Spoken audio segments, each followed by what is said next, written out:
Hi, my name is John Festinger, and welcome to the September 24th, 2014 video blog of News of the Week for the UBC Faculty of Law's Video Game Law course. This week, we've got a couple of stories that blend politics and games in some new and particularly interesting ways, especially with regards to the maturing of the video game industry.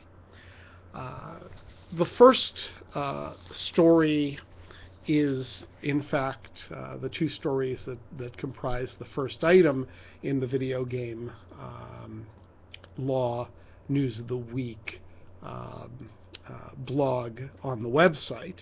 And they are: Activision moves to dismiss Manuel Noriega's absurd lawsuit, and why Rudy Giuliani wants Noriega to get his hands off of Activision's Call of Duty profits. The next story is the 17th and last story under Games, and it's called The Fight Rages On in 38 Studios Lobbying Case. So let's start first with the Call of Duty Noriega Giuliani story. And here, Manuel Noriega has launched a lawsuit claiming that his personality rights were usurped by Call of Duty, who portrayed a dictator that had a uncanny resemblance to him. The answer to this probably lies pretty clearly not in the notion that Noriega should not succeed because he's a dictator, which can be implied into some of what Mr. Giuliani had to say. But in the law, which would tend to ignore the goodness or badness and value judgments around Mr. Noriega, at least explicitly, and would concentrate more on the fact that he's a public figure, may not have the status to sue in the jurisdiction, and there are both freedom of speech and fair use reasons why Noriega should not succeed. What's particularly fascinating is, conceptually, is Rudolph Giuliani rising to the defense of the video game industry.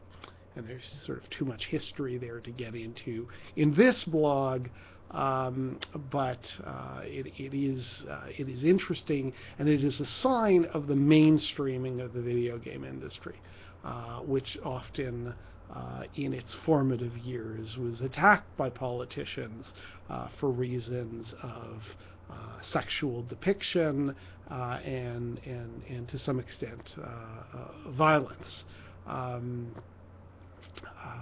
Actually, to a fairly large extent, although you have to look at which side of the political spectrum was doing what. The second story is more subtle and is equally, in my view, about the mainstreaming of the video game industry, and it has to do with 38 Studios, which went under and which was founded by Curt Schilling, the former baseball star, and a fair bit of money from the state of Rhode Island was used to form 38 Studios, which did very little with that money, it would appear, and now there are investigations relating to that. This is not great news from a video game industry perspective, but does show that the industry is really being treated like other industries, and the lobbyist issues of other industries are equally applicable.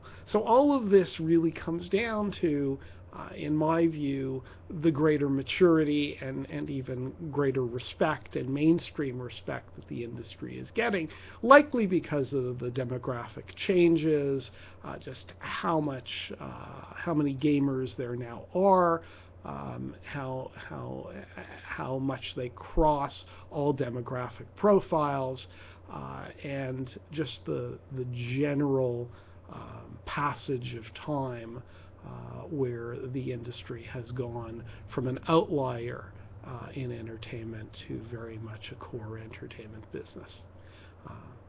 Thanks for joining me this week. See you next week.